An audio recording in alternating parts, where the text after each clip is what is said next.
하루 일과를 마치고 또 금요 기도회로 모인 여러분들에게 하나님의 또 위로와 또 평강이 있기를 간절히 소망하며 또 환난 중에 주시는 하나님의 위로가 있기를 간절히 소망합니다.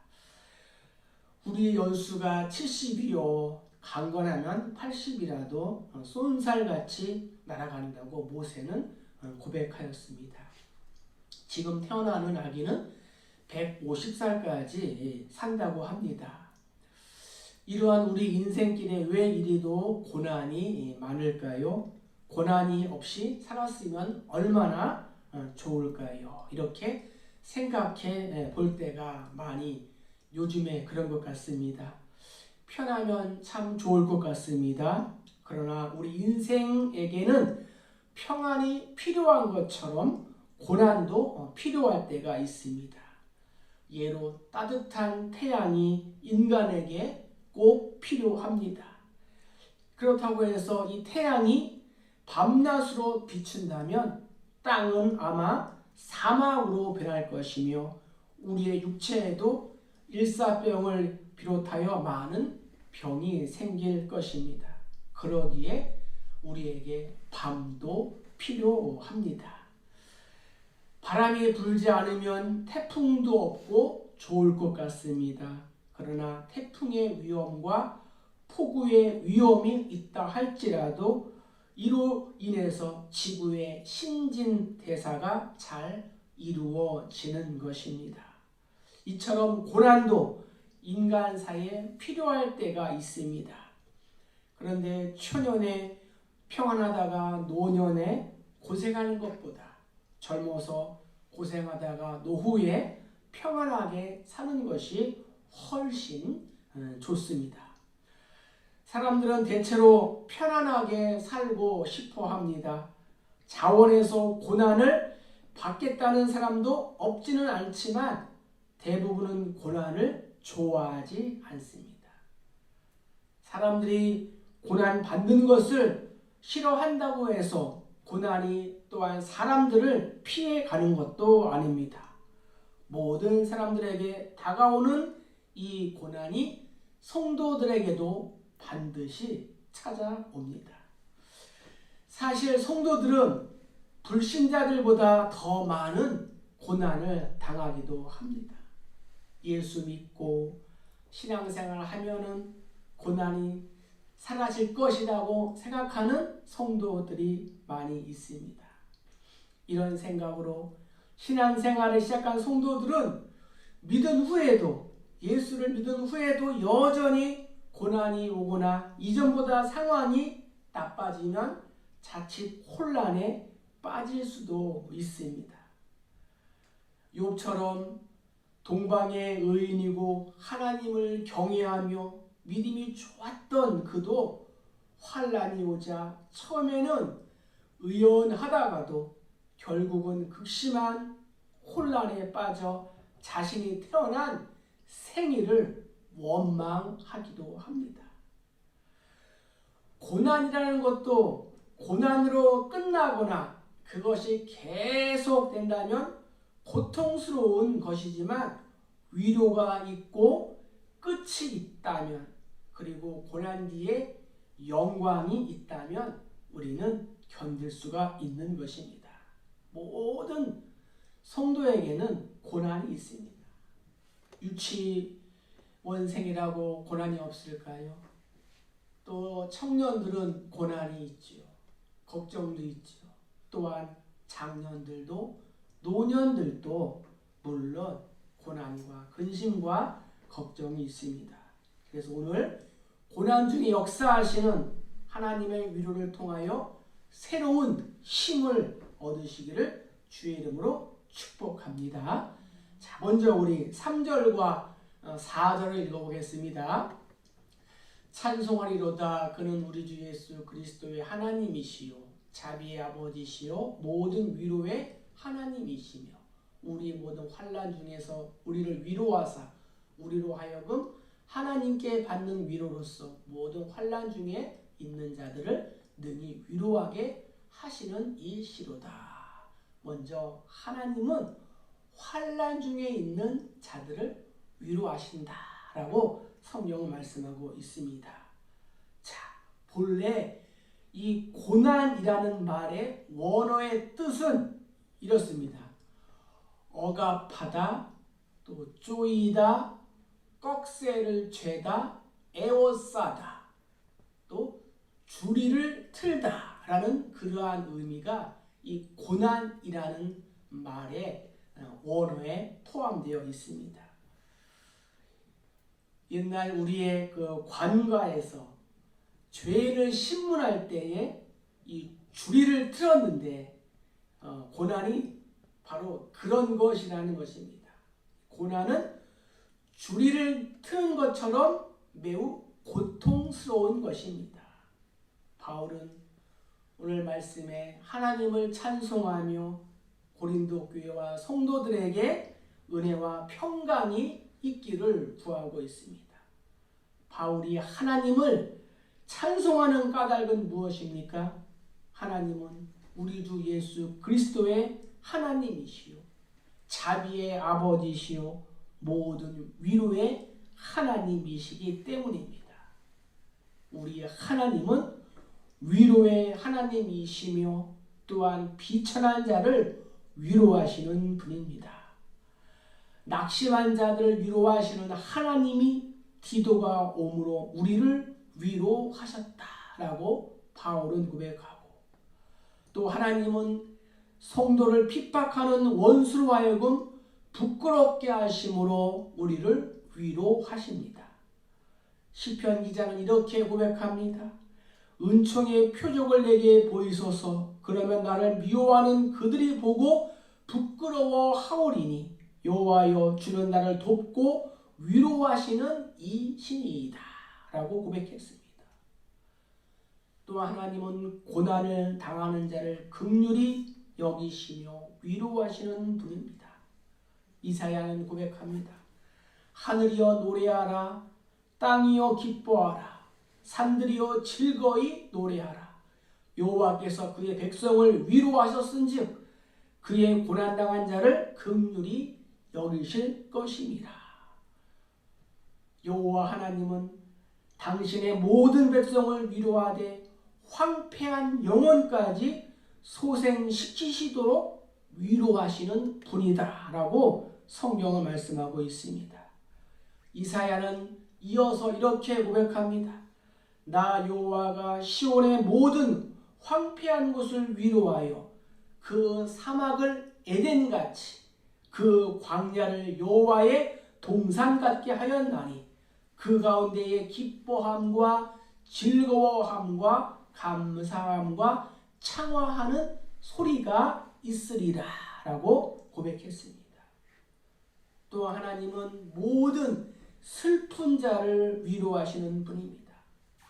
여호와의 은혜의 해와 우리 하나님의 보복의 날을 선포하여 모든 슬픈 자를 위로하시는 분이라고 이사야는 고백했습니다. 또한 모든 위로보다 하나님의 위로가 슬픔을 기쁨으로 바꾸게 합니다. 하나님은 또한 우리를 천사들을 통하여 위로하십니다. 스가랴는 이렇게 고백합니다. 여호와께서 내게 말하는 천사에게 선한 말씀, 위로하는 말씀으로 대답하시더라. 또한 마지막으로 어머니가 자식을 위로함 같이 하나님께서 우리를 위로하십니다. 이사야는 고백합니다. 어머니가 자식을 위로함 같이 내가 너희를 위로할 것인즉 너희가 예루살렘에서 위로를 받으리라. 성도는 주 안에서 하나님으로부터 위로를 받습니다.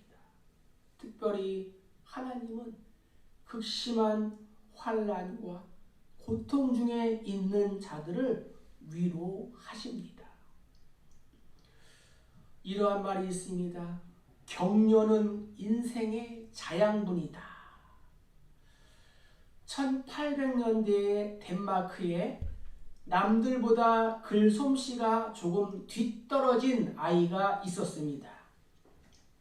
이 아이는 11살이 되어서 겨우 글 비슷한 것을 써서 이 주위에 정말 조롱을 받았습니다. 하루는 한 아주머니가 말합니다. 내 글을 보느니 차라리 내가 다른 일을 할 것을 그랬구나 라고 말했습니다. 아이는 크게 실망하고 집에 돌아왔습니다. 그 아이의 어머니가 꽃을 보여주며 이렇게 말했습니다. 아들아, 내가 쓴 글은 아직 봉오리가 맺지 않았구나.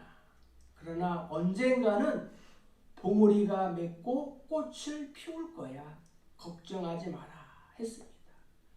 이 미숙한 꼬마가 후에 위대한 작가가 된 안데르센이었습니다. 바울은 소아시아에서 복음을 증거하면서 살 소망이 끊어질 정도로 힘에 지나도록 힘든 고난을 받았습니다. 낙심 가운데 좌절해 있는 바울에게 하나님의 위로가 임함으로 그는 살아나게 되었습니다. 바울은 하나님께서 우리에게 위로를 주시는 것은 우리로 하여금 하나님의 위로로 환난을 당한 형제들을 위로하게 하기 위함이었다고 말했습니다. 그래서 4절을 보면은 우리가 우리의 모든 환난 중에서 우리를 위로하사 우리로 하여금 하나님께 받는 위로로서 모든 환난 중에 있는 자들을 능히 위로하게 하시는 이 시로다 라고 말씀하였습니다. 이렇게 바울의 모든 사역은 하나님의 위로를 전하는 일이었습니다. 죄악 중에서 심판을 받게 된 사람들에게 이 구원을 전하는 일, 복음을 전하는 그러한 일은 이 세상 그 무엇보다도 소중하고 귀중한 일인 것입니다. 그래서 하나님의 위로를 받은 성도들은 고난에 빠진 형제들을 위로해야 합니다. 가장 큰 위로인 하나님의 복음을 증거하여 절망 중에 빠진 영혼을 구원하는 참 위로를 전하는 우리 모두 다 되시기를 주의 이름으로 간절히 축복합니다. 자, 두 번째, 우리 5절부터 7절까지 한번 읽어보겠습니다. 그리스도의 고난이 우리에게 넘친 것 같이 우리가 받는 위로도 그리스도로 말미암아 넘치는도다. 우리가 환난 당하는 것도 너희가 위로와 구원을 받게 하려는 것이요 우리가 위로를 받는 것도 너희가 위로를 받게 하려는 것이니 이 위로가 너희 속에 역사하여 우리가 받는 것 같은 고난을 너희도 견디게 하느니라. 너희를 위한 우리의 소망이 견고함은 너희가 고난에 참여하는 자가 된 것 같이 위로에도 그러할 줄을 알미라. 아멘. 두 번째, 환난 중에 위로를 주시는 하나님은 그리스도의 고난에 동참하는 위로를 우리에게 주십니다.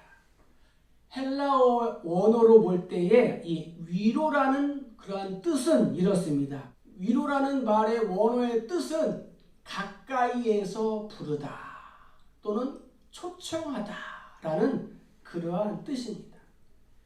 고난 때문에 시리에 빠져 있을 때, 고난 때문에 넘어져 있을 때 가까이 곁으로 오셔서 다정한 목소리로 불러주신다는 말씀이 바로 이 위로입니다. 제자들이 갈릴리 바다를 건널 때 풍랑을 만나서 파선 지경에 있을 때에 예수님께서 파도 위로 걸어오시면서 말씀하십니다. 두려워하지 말라. 이렇게 말씀하시면서 저들을 찾아오셨습니다. 예수님은 때로는 고난의 파도를 타고 우리 가까이에 찾아오실 때가 있습니다. 그러므로 우리가 당하는 이 고난은 바로 예수님을 가장 가까이 만날 수 있는 그러한 좋은 기회가 되는 것입니다. 의미한 고난이라면 매우 불행할 것입니다. 그러나 의미가 있는 고난이기에 그것을 깨닫는 자에게는 참된 유익이 있는 것입니다. 성도의 고난에는 의미가 없고 가치가 없는 고난은 하나도 없습니다. 그러면 우리는 어떻게 해야 될까요? 성경을 한번 보겠습니다. 히브리서 12장 10절과 12절에 보면은 저희는 잠시 자기의 뜻대로 우리를 징계하였거니와 오직 하나님은 우리의 유익을 위하여 그의 거룩하심에 참여하시느니라. 그러므로 피곤한 손과 연약한 무릎을 일으켜 세워라 라고 우리에게 격려하고 있습니다. 고난 자체는 힘들고 고통스럽습니다. 그러나 그 고난이 불행한 것만은 절대 아닙니다. 고난을 잘만 다루면 매우 유익한 것입니다. 성도가 받는 고난은 단순히 성도만의 고난이 아닙니다. 하나님을 섬기면서 받는 성도의 고난은 자신의 고난이면서 동시에 그리스도의 고난인 것입니다. 그래서 바울은 자신들이 복음 전파를 위해 받는 이 고난을 그리스도의 고난이라고 말했습니다. 그러면서 고린도후서 1장 5절에 그리스도의 고난이 우리에게 넘친 것 같이 우리가 받는 위로도 그리스도로 말미암아 넘치는도다 라고 고백할 수 있는 것입니다. 그리스도의 고난은 궁극적으로 십자가의 고난을 의미하지만 사실 그리스도의 모든 생애가 고난의 연속이었습니다. 창조주이신 하나님이 이 피조물과 같은 몸을 입고 태어나신 것 그 자체가 바로 예수님에게는 고난이었습니다. 또한 죄인들 중에서 함께 살아가는 것이 고난이었습니다. 죄인들을 구속하기 위하여 복음 전도의 삶을 사시고 십자가에서 이 죽음에 이르는 전 생애가 예수님의 고난이었습니다. 성도가 전도인으로서 살아가면서 받은 고난은 그리스도의 고난에 동참하는 것입니다. 바울이 복음을 위해 죽기까지 고난을 받은 것은 바로 그리스도의 남은 고난에 동참하는 것이었습니다. 그래서 바울은 골로새 교회에게 이렇게 권면합니다. 나는 이제 너희를 위하여 받는 괴로움을 기뻐하고 그리스도의 남은 고난을 그의 몸된 교회를 위하여 내 육체에 채우노라 라고 고백을 했습니다. 예수님의 고난은 죄인을 구원하시는 하나님의 구원 사역으로 말미암은 고난이었던 것입니다. 예수님은 제자들에게 이렇게 말씀하십니다. 누구든지 나를 따르오거든 자기를 부인하고 자기 십자가를 지고 나를 따를 것이니라고 말씀하셨습니다. 그래서 바울은 그리스도의 고난에 동참하는 것이 그리스도를 따르는 제자들에게 필수적인 것이라고 말합니다. 예수께서 십자가에서 고난을 받으심으로 구원의 길을 열어 놓으신 것처럼 예수로 말미암아 구원을 받은 우리들은 복음과 함께 고난을 받으며 이 구원 사역을 감당해야 되는 것입니다. 그러면서 바울은 5절에 그리스도의 고난이 우리에게 넘친 것 같이 위로도 그리스도로 말미암아 넘친다고 고백했습니다. 성도가 예수를 위하여 고난을 받으면 하나님께서 고난받는 성도를 위로하신다는 것입니다. 그래서 바울은 자신이 환난을 받는 것도 고린도 교회 성도들의 위로와 구원을 위한 것이며 위로를 받는 것도 그들의 위로를 위함이다 라고 말할 수 있었던 것입니다. 하나님의 위로가 바울 일행 속에 역사하여 그들이 받는 것 같은 고난을 그들도 견디게 하고자 함이었습니다. 그래서 고린도 교회는 정말 이 바울이 받은 그 고난을 잘 감당하는 그러한 교회였습니다. 6절에서 이렇게 고백합니다. 우리가 환난 당하는 것도 너희가 위로와 구원을 받게 하려는 것이요 우리가 위로를 받는 것도 너희가 위로를 받게 하려는 것이니 이 위로가 너희 속에 역사하여 우리가 받는 것 같은 고난도 너희도 견디게 하느니라 라고 말씀하셨습니다. 예수님은 죽은 나사로에게 나사로야 나오너라 이 말씀 한마디로 죽은 나사로를 살리신 그의 능력이 그의 말씀이 마리아와 마르다를 위로해 주었습니다. 이 하나님의 위로가 포스트 코로나 시대를 살아가고 또한 이로 인하여 고난 중에 있는 우리 모두에게 역사하시고 이 고난을 정말 바울의 심정으로 넉넉하게 이기시기를 주의 이름으로 축복합니다. 하나님의 위로가 함께 계시기를 주의 이름으로 축복합니다. 자, 마지막으로 우리 8절부터 11절까지 우리 한번 읽어보겠습니다. 형제들아 우리가 아시아에서 당한 환난을 너희가 모르기를 원하지 아니하노니 힘에 격도로 심한 고난을 당하여 살 소망까지 끊어지고 우리는 우리 자신의 사형 선고를 받은 줄 알았으니 이는 우리로 자기를 의지하지 말고 오직 죽은 자를 다시 살리시는 하나님만 의지하게 하심이라. 그가 이같이 큰 사랑에서 우리를 건지셨고 또한 건지실 것이며 이후에도 건지시기를 그에게 바라노라. 너희도 우리를 위하여 간구함으로 도우라. 이는 우리가 많은 사람의 기도로 얻은 은사로 말미암아 많은 사람이 우리를 위하여 감사하게 하려 함이라. 아멘. 환난 중에 주시는 하나님의 위로는 세 번째로 하나님은 당신만을 의지하도록 하기 위하여 우리에게 고난을 주십니다. 바울 일행은 소아시아 지금의 터키 지방에서 복음을 증거하다 당한 이 환난이 마치 죽음에 이를 정도로 힘에 겹고 혹독하였다고 고백하고 있습니다. 그들은 엄청난 환난 때문에 이 참 소망을 잃어버렸습니다. 8절에 이렇게 고백하지 않습니까?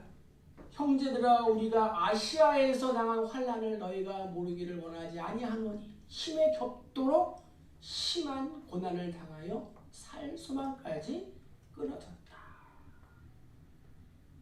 하나님께서 사형 선고를 내리셨으니 이제는 죽는구나 하면서 목숨을 포기했다는 것입니다.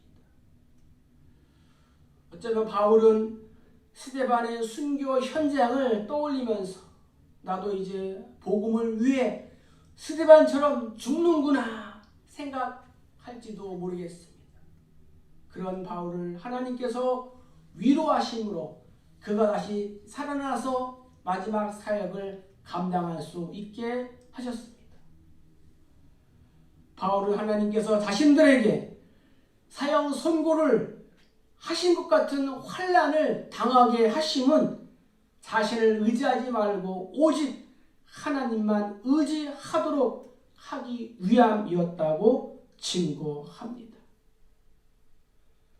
우리 고린도후서 1장 9절을 다시 한번 읽어보겠습니다.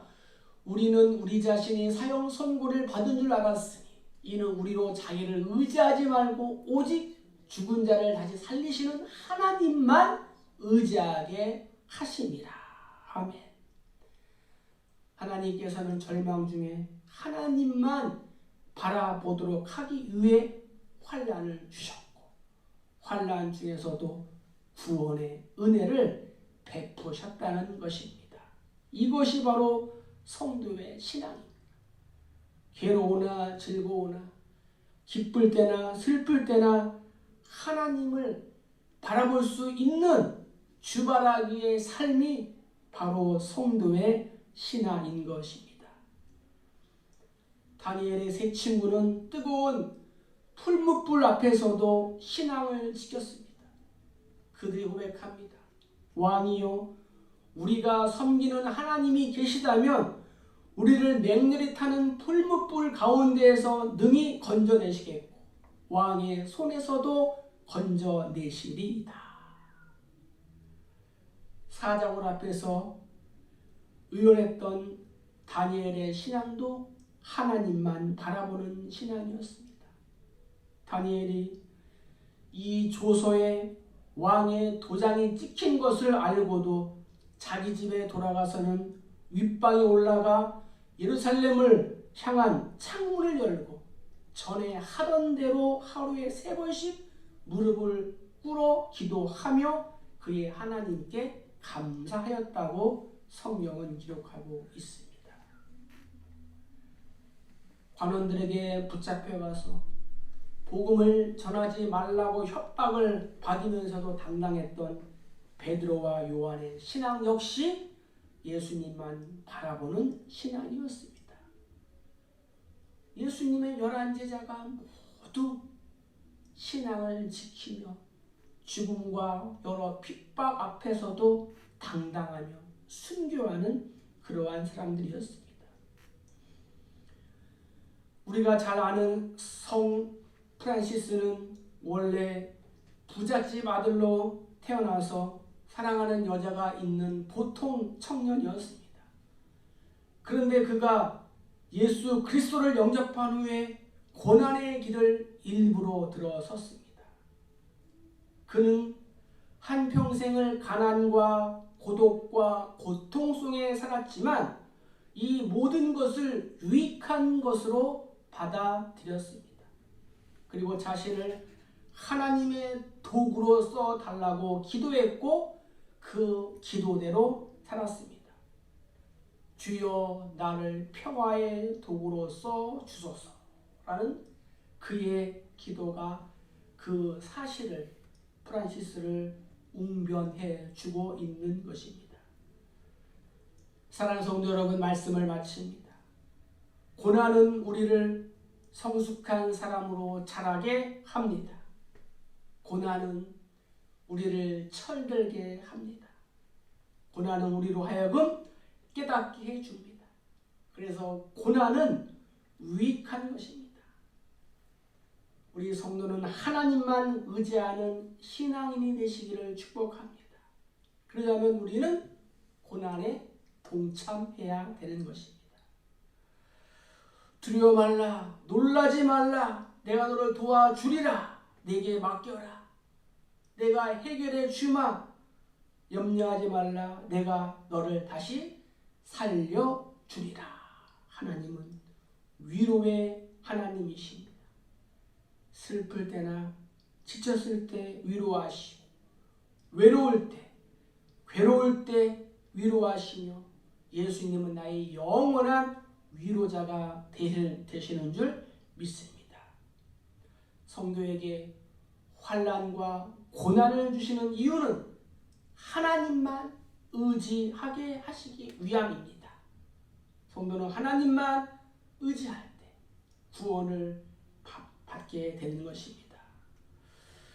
지금의 이러한 고난이 하나님을 또 하나님과 가까이 할 수 있는 그러한 좋은 기회임을 또 기억하시기를 축복합니다. 그래서 환난 중에도 날마다 함께 하시는 하나님의 위로가 우리의 가정과 또 자녀와 학교와 또 일터 또 교회 가운데에 함께 하시기를 주의 이름으로 축복합니다.